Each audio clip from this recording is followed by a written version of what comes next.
बिस्मिल्लाहिर्रहमानिर्रहीम अस्सलाम वालेकुम। ਅੱਜ ਮੈਂ ਬਣਾਉਣ ਲੱਗੀ ਹਾਂ ਆਲੂ ਮਟਰ ਮੈਂ ਅੱਧਾ ਕਿਲੋ ਮਟਰ ਲਏ ਸੀ, ਉਹਨਾਂ ਦੇ ਵਿੱਚੋਂ ਕੱਢ ਕੇ ਦਾਣੇ ਰੱਖ ਲਏ ਆ। ਮਤਲਬ ਪਾ ਤੋਂ ਜ਼ਿਆਦਾ ਹੀ ਹੋਣਗੇ, 1.5 ਪਾ ਹੋਣਗੇ ਤਕਰੀਬਨ, ਜਾਂ ਥੋੜੇ ਕਮ ਹੋਣਗੇ, ਪਾ ਤੋਂ ਤਾਂ ਜ਼ਿਆਦਾ ਹੀ ਹੋਣਗੇ। ਉਹਦੇ ਵਾਸਤੇ ਮੈਂ 3 ਆਲੂ ਕੱਟੇ ਆ, ਦਰਮਿਆਨੇ ਸਾਈਜ਼ ਦੇ ਸੀ ਆਲੂ ਕੱਟ ਕੇ ਰੱਖ ਲਏ। 3 ਹੀ ਪਿਆਜ਼ ਕੱਟੇ ਆ, ਤਕਰੀਬਨ ਦਰਮਿਆਨੇ ਸਾਈਜ਼ ਦੇ ਸੀ ਪਿਆਜ਼। ਥੋੜੇ ਜਿਹੇ एक गुठी लसन की छिली है, 8-10 जवे हो गया लसन के। हुण मैं इन्हों ना प्याज़ा नूं पानी च डाल के उत्ते गलने वास्ते रख देनी है।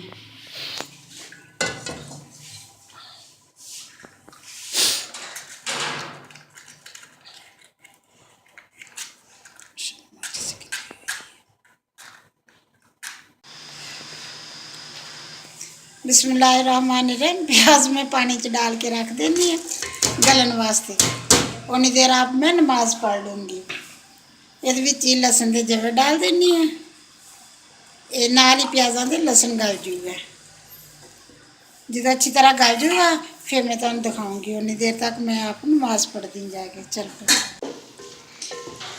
बिस्मिल्लाहिर्रहमानिर्रहीम। प्याज मेरे गल गए बिल्कुल, पानी च मैं थोड़े जी देर पानी च गलाए तो अच्छी तरह एन गल गया। हुण नाल ही लसन डालिया सी, लसन भी अच्छी तरह गल गया। ये ज़रा नहीं कोई भी जवा कोई नज़र ही नहीं आ रहा। हुण मैं ये डालूँगी ऐल। हुण ये ऐल डाल दी है।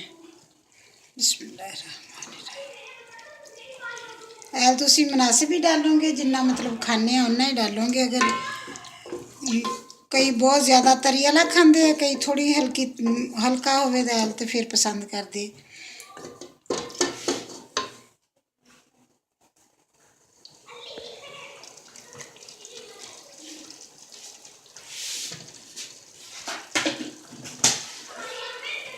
हुण इहदे वास्ते मैनूं चाहिए, मैं मसाला बनाउण वास्ते 3 टमाटर कट्टे है दरमियाने साइज़ के, बड़े नहीं सी बहुते, दरमियाने जैसे। 3 टमाटर कट्टे, 2 मिर्चां सबज कट्टियां, बड़ियां बड़ियां सी मिर्चां, इसलिए मैं 2 ही कट्टियां। अदरक मैं कुट के रख लिया वा, पीस के कुंडी दे विच अच्छी तरह पीस के रख लिया। लसन मैं प्याज़ां दे नाल ही गला लिया सीगा। बाकी चीज़ां हुण इहदे वास्ते मैनूं चाहिए 1.5 चम्मच मैं मिर्च दा लिया वा। एक नमक आपकी मर्जी जिन्ना तुसीं खाने उन्ना ही डालूंगी। 1 चम्मच मैं खुश्क धनिया पीसे हुए धनिया का लिया वा। 1 चम्मच मसाले का लिया वा। 1 चम्मच आधा चम्मच हल्दी का लिया वा। मटर धो के अच्छी तरह रख लिया, आलू भी धो के अच्छी तरह रख लिया। हुण मैं इन्हां दा पहलू मसाला बनाऊंगी। इहदे च हुण डालूंगी टमाटर, सब्ज़ मिर्चां, नाल ही इहदे च डाल दूँगी अदरक।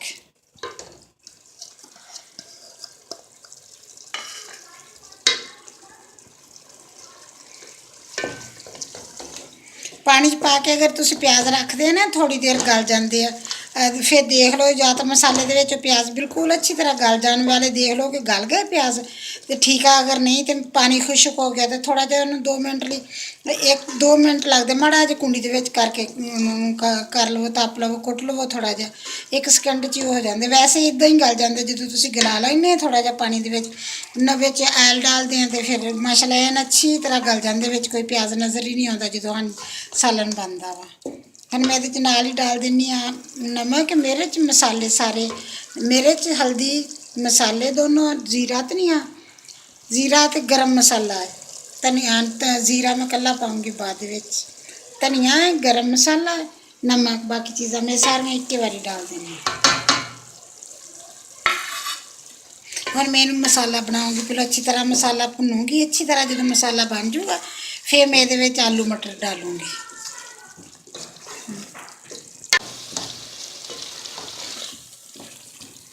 बिस्मिल्लाहिर्रहमानिर्रहीम। अगर तुहानूं लगे कि मिर्च डाली है, मिर्च विच पानी ज़रा भी नहीं सी, ऐल ही सी कल्ला, तो फिर उहदे च थोड़ा जिहा छिट्टा तुसीं पानी दा दिओगे, वरना लाल मिर्च जिहड़ी वो सड़ जाती है, सड़ी हुई दा महक आउंदा वा। फिर हुण थोड़ा जिहा मैं पानी डालिया वा, थोड़ा जिहा छिट्टा दित्ता पानी दा। हुण इहदा मसाला अच्छी तरह भुन लूँगी।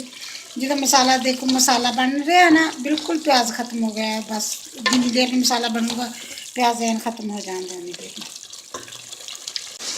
बिस्मिल्लाहिर्रहमानिर्रहीम। मसाला मेरा बन के तैयार हो गया। हुण मैं इहदे डाल दी मटर।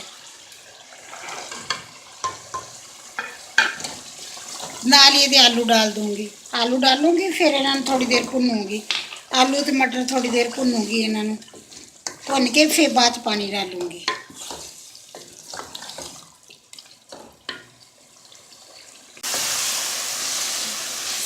बिस्मिल्लाहिर्रहमानिर्रहीम। ਹੁਣ ਮੈਂ मतलब आलू मटर भुज गए अच्छी तरह ना, भुन लिया उन्होंने, मैं अच्छी तरह भुन गया, मसाला बहुत अच्छी तरह बन गया। ਹੁਣ मैं ये डाल दी पानी। बिस्मिल्लाहिर्रहमानिर्रहीम। 1 कप होर डालूंगी पानी का।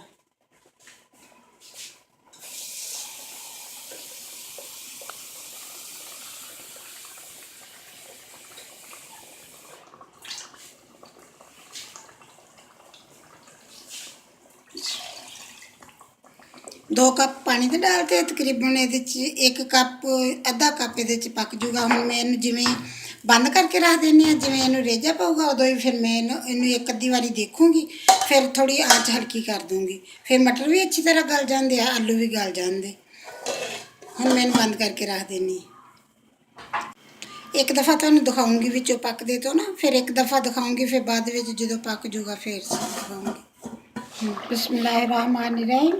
सालन मेरा बन चलिया वा, बस थोड़ी देर है इन्हू बनन नू ना, तकरीबन बन ही गया वा। हुण मैं इहदे विच डालूंगी सब्ज़ धनिया।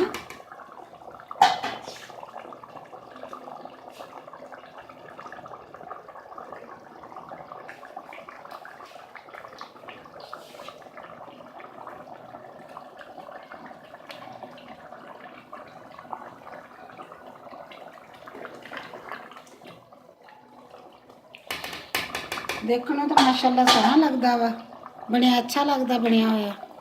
देखो खाओ पता लगेगा कि किदां दा वा। नाल ही इहदे विच डाल दूंगी मैं अद्धा चम्मच, सिर्फ अद्धा चम्मच सफ़ेद जीरे का, सिर्फ सफ़ेद जीरा पीसिया होया। ਇਹਦੀ खुशबू माशाल्लाह बहुत प्यारी आती है। शोरबे वाला सालन बनाओ ना तो खुशबू जो तुसी बंद करन लगो ढक्कन ओहदा, मतलब चूल्हा बंद करन लगो, उदों ये अद्धा चम्मच तुसी मसाला सफ़ेद जीरे का डाल के देखा जे कितनी खुशबू आती, माशाल्लाह बहुत प्यारी खुशबू आती होंगी है। हुण मैं इहदा नाल ही चूल्हा बंद कर दूँगी तो इहदा ढक्कन बंद करके रख दूँगी 2 मिनट लिए। सालन मेरा बन के तैयार हो गया माशाल्लाह। देखो ना तो माशाल्लाह बहुत अच्छा बनया वा। देखो हुण खाओ पता लगूगा कि किदां दा वा। हुण मैं चूल्हे नूं बंद करके रख देनी 2-3 मिनट वास्ते। बिस्मिल्लाहिर्रहमानिर्रहीम। सालन मेरा बन के बिल्कुल तैयार हो गया माशाल्लाह, बहुत अच्छा सालन बनया। देखो ना तो माशाल्लाह बहुत अच्छा लगता, खाओ फिर पता लगेगा कि किदां दा। खुशबू भी बहुत प्यारी आ रही है। अगर मेरी वीडियो पसंद आए लाइक करना, शेयर करना, सब्सक्राइब करना। अल्लाह हाफिज़।